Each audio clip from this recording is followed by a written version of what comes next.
slows and tries to climb.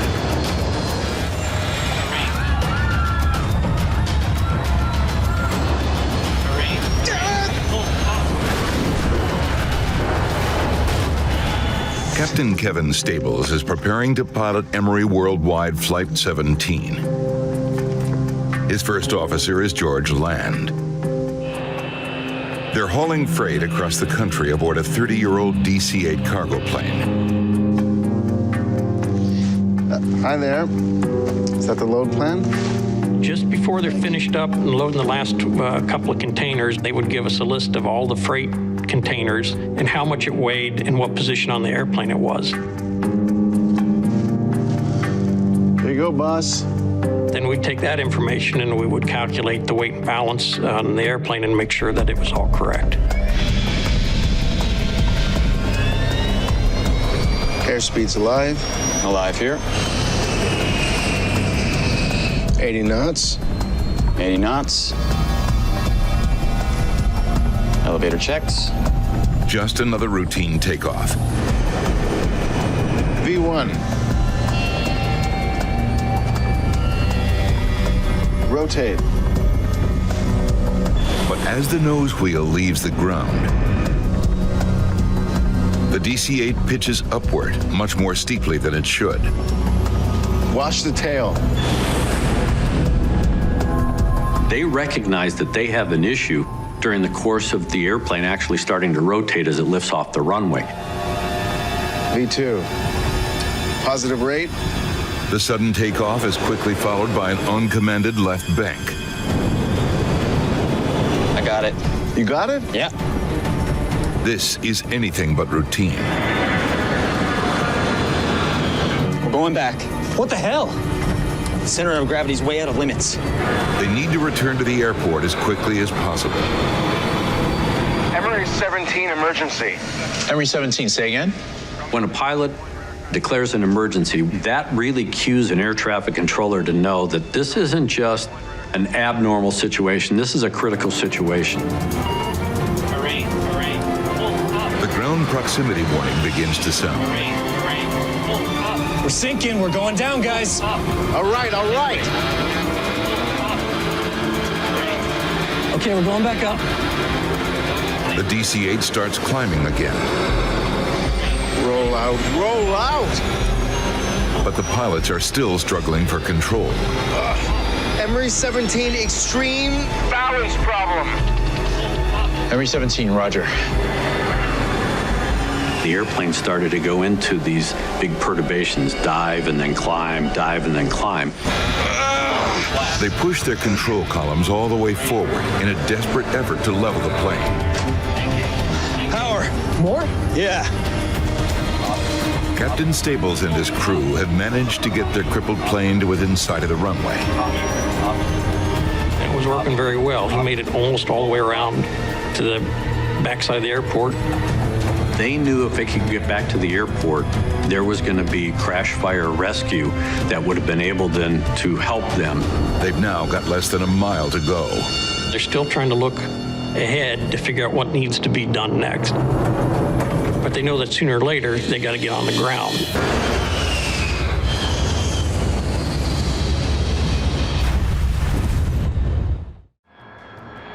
China Airlines Flight 120 is on final approach for landing. They're now less than a minute from the runway. T20 10. It's a textbook landing.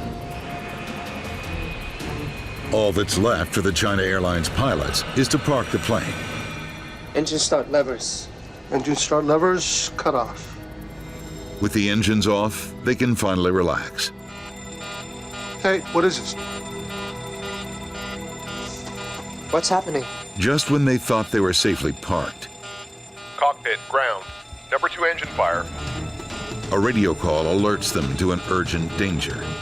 Their plane is on fire. Attention crew on station. Attention crew on station. Dynasty 120. We are calling a fire truck. Remain standby. We have wheel fire, please. Slap lever. The pilots know they need to get their passengers off the plane before flames reach the fuel tanks.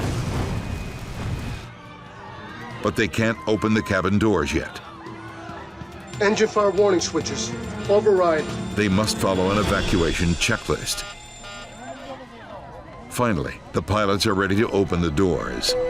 Evacuation required now. Required. No pushing, no pushing. Please keep moving forward. But it will take time for all 157 passengers to make it to the exit. George Ishizaki is watching the unfolding disaster from inside the airport terminal. I just happened to have my camcorder with me. I thought, oh my God, what is happening? The plane has been burning for close to 3 minutes. It could explode at any moment.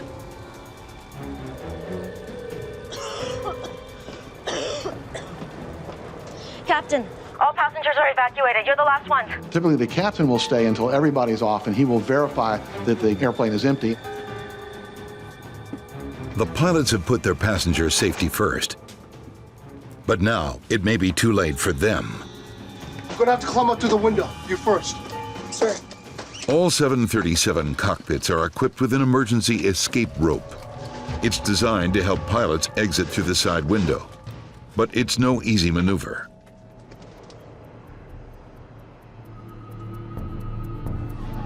Then,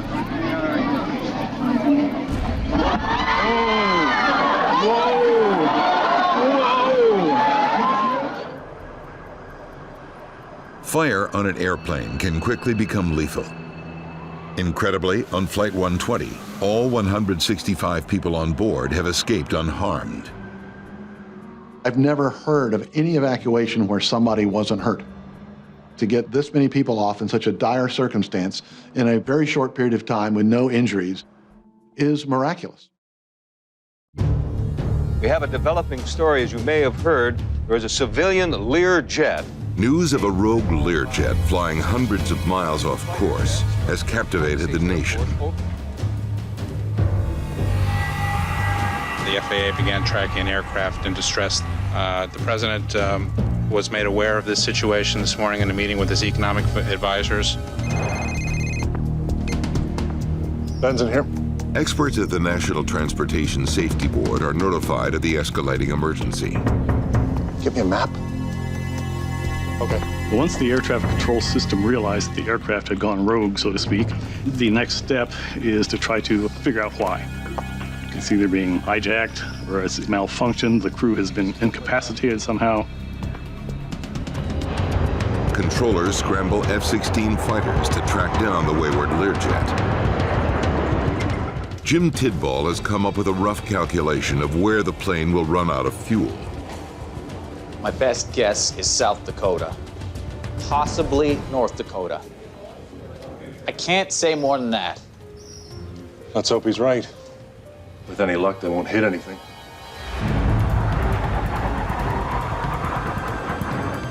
In the air, the F-16 pilots have caught up with the rogue plane. The windows of the aircraft provide an ominous clue. No movement and the windows covered in frost. The Learjet is now a ghost plane. Can we narrow down the crash site anymore?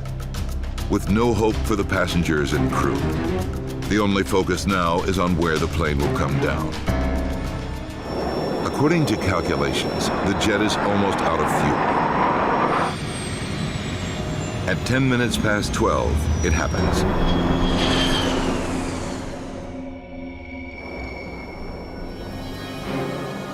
The Learjet carrying Payne Stewart and 5 other people is falling from the sky. They're going down. They're going down. Where's it gonna hit? The F-16 attempts to follow, but the plane disappears into the clouds.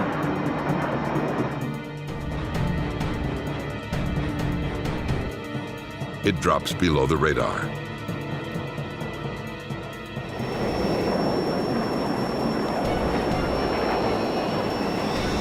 Center, I've got a crash site.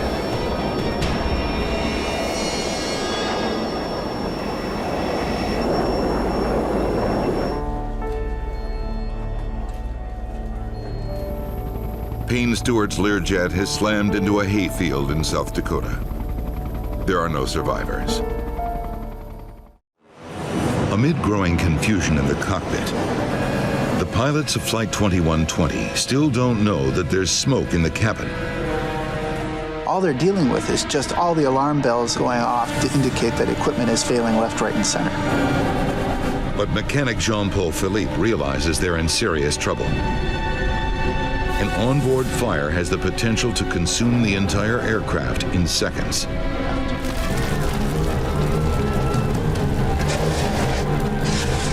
So things are rapidly spinning out of control. Okay, let's get squared away and see what we've got here, please. In the cabin, it's becoming almost impossible to breathe. And Jeddah is still 11 miles away. You've lost all hydraulics. The odds on making it back to the airport are getting slimmer. Damn it! I've got no ailerons! Davidge can't steer the plane with no hydraulics. Okay, hang on, I've got it. Captain Allen struggles with his control column, but it too could fail at any moment. Let's get lined up before things get any worse. Okay, so we're at 2,000 feet now, declaring an emergency. We are having flight control problems. Roger, I thought you were Southeast 738. Only now does the controller realize that the troubled aircraft is the Nation Air flight. Turn left right now, heading 080, expect runway 34 left. By this time, it's pandemonium inside the cabin. Passengers are being engulfed by flames, and bodies are starting to fall from the aircraft fuselage. The plane is right over Jeddah, a city of 2 million people. Bodies were falling out of the aircraft 11 miles from the airport. Okay, sir, we're having trouble turning. We are having flight control problems. We will try to turn left. We are having flight control problems. In the situation, it would have made certainly controlling the aircraft for an approach and landing very, very difficult. How much further? 10 miles. 1,700 feet. Choking for air, some passengers try to open the doors. At this speed, it's impossible. Jeddah 2120, clear to land runway 34 left. Okay, we're coming straight in. We'll land on the left. Require emergency vehicles immediately. We have a fire. We will be ground evacuating. Jeddah 2120, clear to land any runway. Clear to land. There it is, it's 2 miles out. All right, let's get on the ground. I've lost elevators. Christ, I have no control. Landing gear down.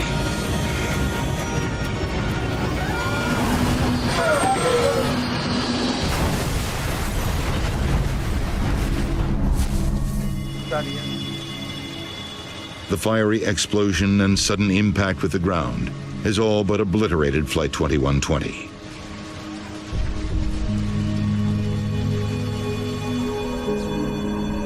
"247 passengers and 14 crew members are dead. This is the worst accident ever for a Canadian airline. And the deadliest crash of a DC-8 in history. How much fuel have we used? Flight engineer Gilles Jardinot keeps a vigilant eye on fuel consumption. We've got 800 kilos. Concorde burns through it at an astonishing rate. In the short taxi to the runway, the plane's 4 engines have already used as much fuel as the average car uses in 6 months. Booking a seat on the famed jet requires deep pockets. The return fare to New York costs more than $9,000. It was not something unaffordable for those people we had on board. Some of them, I tell you, they didn't even know how much they were paying. Air France 4590, runway 26 right, clear for takeoff. 4590, cleared for takeoff, 26 right. The tower controller today is Gilles Longelin.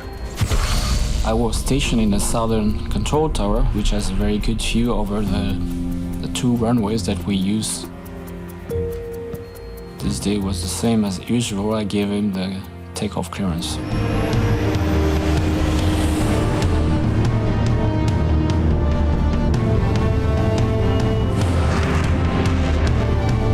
Four greens.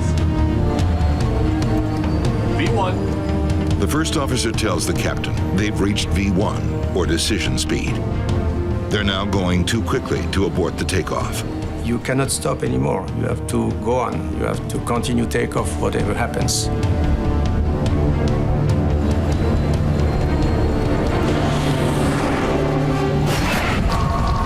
Watch out! Suddenly, the plane begins veering left. Stop! The flight engineer urges the captain to abort the takeoff, but it's too late to stop. Captain Marty lifts the supersonic jet into the air. Gilles Longelin realizes he's now watching a disaster. It was a very unexpected situation to see flames on an aircraft that is departing on the runway. You don't have time to lose, so immediately I've pushed the red button, which is a button for alert. 4590, you have flames behind you. Roger! The plane is engulfed in flames. Failure! Engine 2! Engine fire procedure! Captain Marty struggles for control as the engineer shuts down the burning engine and activates a fire extinguisher. What's the airspeed? The plane's airspeed is now dangerously low. The airspeed! Something is happening. Some things that is not covered by training. Something that in pilot career you don't want to face. First Officer Marceau wants to head for a nearby airport. Le Bourget! But the crew can't outfly the fire that is rapidly consuming their plane. The supersonic marvel of modern aviation.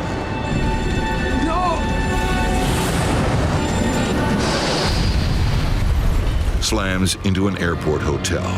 Oh mon Dieu. I could see kind of big, like a big mushroom of smoke. I think into the very last moments where I was thinking that something will save the situation. August 7th, 1997.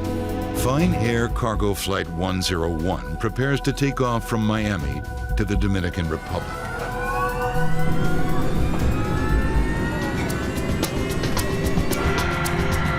At 12:30 p.m., when Flight 101 taxis to its runway, First Officer Petrosky recites a familiar drill.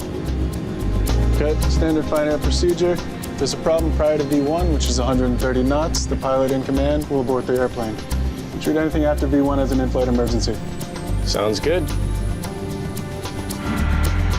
At 12:34, the tower makes contact. Fine Air 101, fly heading 270, cleared for takeoff. Clear takeoff 27 right. Fine Air 101 heavy.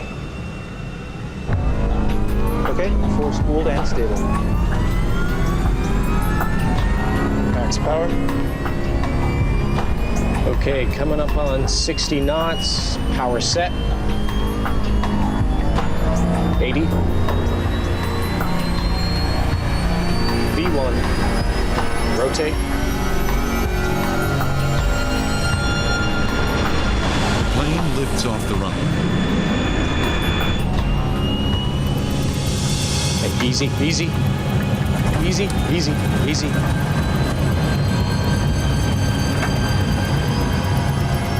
You're up.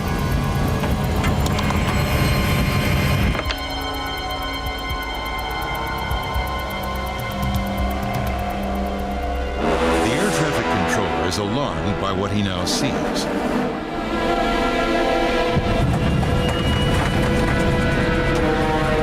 What's going on? Whoa, whoa. The crew fights to get the plane under control.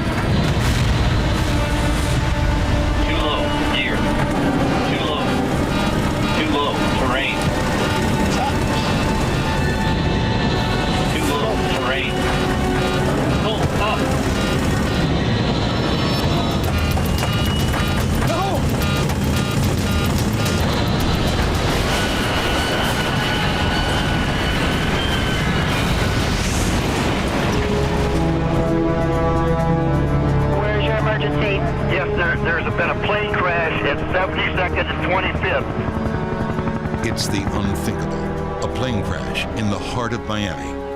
The plane's 3-man crew and security guard are confirmed dead. Seatbelt, please. Thank you. Cathay Pacific Flight 780 is cruising at 38,000 feet over the South China Sea. Captain Malcolm Waters and his crew are nearing the end of a 4.5-hour flight from Indonesia to Hong Kong.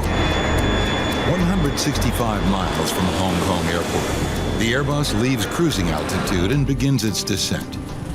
And then something goes wrong. The flight computer is alerting the pilots to a problem. Okay, let's see what we got. Engine 2 stalled.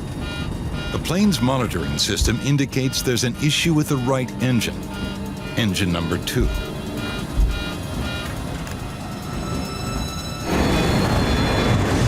With no explanation for the incident, Captain Waters reduces power on the engine to idle to protect it from damage. Idle. The lowest possible power level while still keeping it running.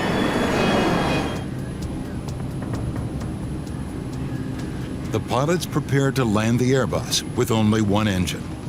Everything is set for an emergency landing. But then, another alert and more vibrations.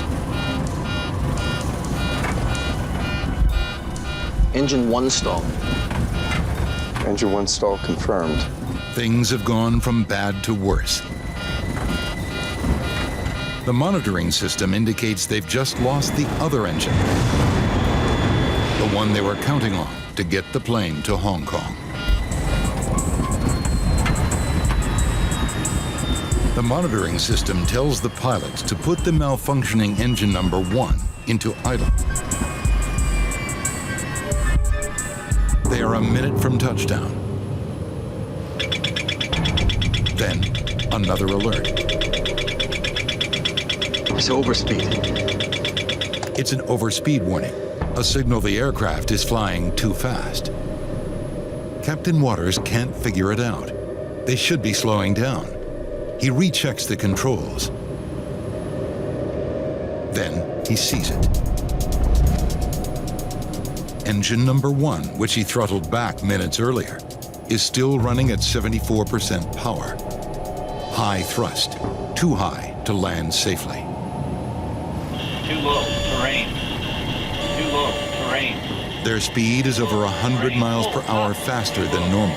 So fast, the flight computer doesn't recognize that the pilots are trying to land. Captain Waters pushes the nose down, forcing the Airbus onto the runway.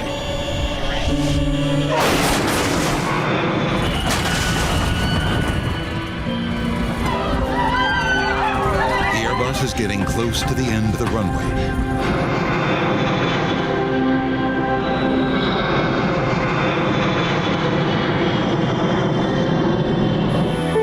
Finally, the aircraft comes to a halt just a short distance from the water's edge. They've used up more than 8,800 feet, over 1.5 miles of runway. Once the aircraft did stop, there's a look of what the hell just happened. It's a rough ride aboard a 737 on descent to New Orleans. A violent thunderstorm has caught the pilots off guard. Ask the flight attendants to take their seats. Flight attendants, please take your seats.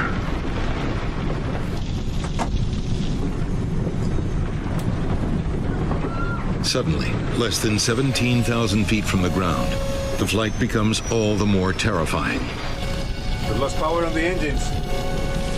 I've got nothing. The plane has enough speed to glide, but not for long. It will rapidly lose altitude as it does. The crew has only one option left. I guess I'm gonna have to make a ditching here, sir. They must take their chances and put the plane down on the water. Tackle 110, roger. Whatever you need to do, sir. And that was about the last communication with the tower.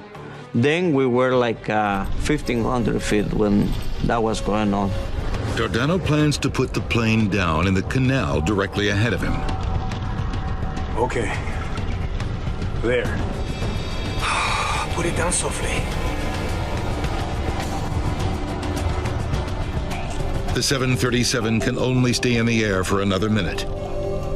As Dardano looks for a safe stretch of canal to drop the plane in, another option appears. Look at that one over there. And then Lopez saw the levee parallel to the canal that we were making the approach on. Can you put it down on the grass? Yes, boss. The levee is much shorter and narrower than a runway, but it looks safer than the water. That's where we're going to go in? You got it, my friend. Okay, put the gear down. All right. But Captain Dardano is still flying towards the water. To have any hope of landing on the levee, he needs to make a sudden and dramatic course correction. That requires a risky maneuver known as a side slip. So we just had to do a little bit side slip to get into position to make a perfect landing. It's a move meant for small planes and gliders, not a 47-ton Boeing 737. But it's a risk he has to take. Agarrate, papá. Only 700 feet separate the plane from the ground. Without engines, the pilots have no thrust reversers to slow the plane when it touches down. Dardano has an additional challenge. With only one eye, he's unable to gauge depth as he speeds towards the narrow, rain-soaked strip of grass. There's a high cement wall in front of the levee and a steep embankment on the left. There may not be enough room to land. Watch out for the wing on that side. I see it. Come on. Aquí te tengo, baby. Aquí te tengo.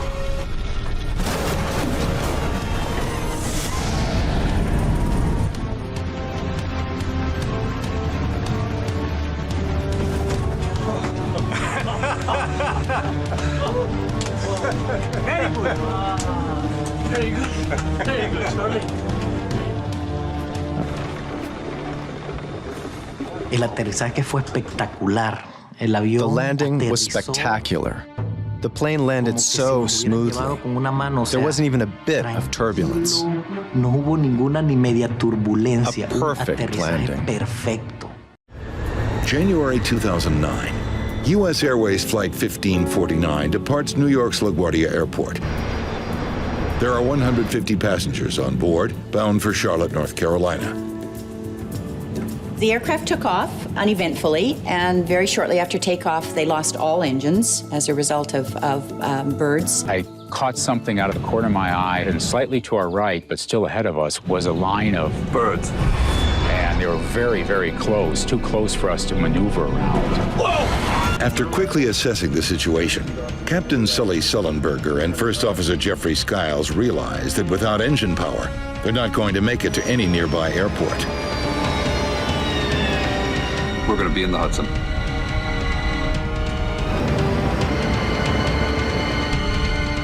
Brace for impact. You need to be aware of your brace position. In many, many accidents, the cabin crew are trying desperately to get the passengers into the brace position, but because the passengers haven't read the safety features card, they don't know what that means. Get your heads down and stay down! Proper brace position is knees together, feet flat on the floor, body bent as far forward as possible, with arms wrapped under the legs or braced against the seat in front of you. Your body's going to be thrown forward. So if you can get yourself into that position beforehand, the amount of movement back and forth is going to be reduced and the level of injury will be less. In the cabin, the passengers prepare for the inevitable. All the passengers really started kind of pulling together, and somebody yelled out as we were going down. Be ready at the doors. The folks at the door says, "We're ready." Clay Presley does what all passengers should. He stays calm and tries to think ahead. So I started thinking about, if we're going to crash, I know I need to figure out where the exit rows are. If the water comes in, you need to be able to hold your breath long enough to get to those 4 or 5 rows and get the doors open if you can. But before anyone can escape, they must first survive a high-speed impact. looked like the airplane was going right for the bottom of the Hudson River. Then the airplane popped up, and it was just sort of gently rocking in the waves. In an instant, the $75 million plane has become an unlikely boat floating down the Hudson River. It's now filling with freezing water. That water was cold. It was very cold, so your feet are freezing. If you land in the Hudson in the middle of the winter, the water is going to be very cold, and you're going to suffer from hypothermia very quickly. Their feet and their hands will get numb. They're going to be useless. Passengers nearest the exits open the doors. I just jumped up very quickly and started making my way to the emergency door. And so I worked my way out onto the wing, just a few steps to start with. Fortunately, they had slide rafts rather than just slides, so what they were able to do was evacuate passengers into the slide rafts. In the end, all 150 passengers and the entire crew of Flight 1549 are brought to safety. Another example of how serious aviation accidents often end well. Asiana Flight 214 is nearing the end of an overnight flight from Seoul, Korea to San Francisco. Ben Levy is a frequent flyer returning home. I fly pretty often for business or visiting my family. I'm originally from France, and so, I fly long distance a lot. I fly in and out of SFO a lot. So I know the airport very well. Many of the other 291 passengers are Chinese, including a group of teenagers on their way to summer camp in the United States. Asiana 214 Heavy, runway 28 left, cleared to land. Landing checklist complete, clear to land. On glide path. The pilots check a set of lights beside the runway that can help guide them to a safe landing. Check. The plane is less than a minute from the runway when Ben Levy realizes something is wrong. I remember noticing that there's a small pier that extends out of the runway, and I'm like, wow, we're very low. And I dismissed the thought thinking, well, what can go wrong?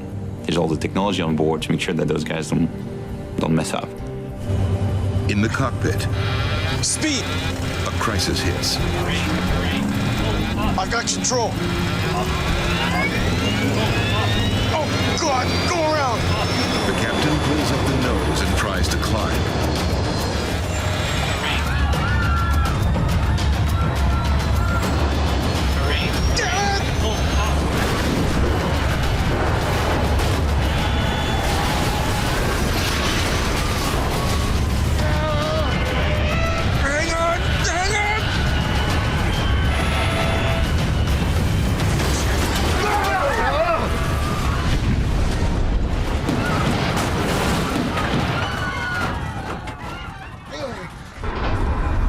Impact has torn the tail off the body of the plane. An engine is burning. If fire spreads to the fuel tanks, the plane could explode. Let's see if we can open this door. But getting down to the ground will not be easy.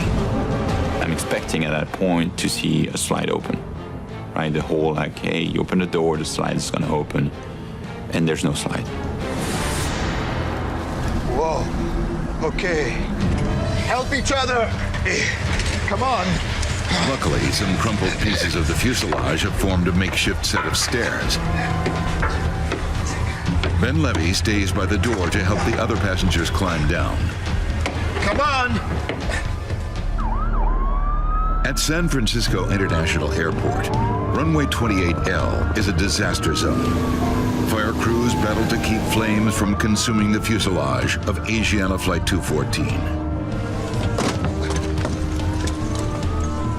With rescuers now on board to help the injured, Ben Levy finally heads to safety.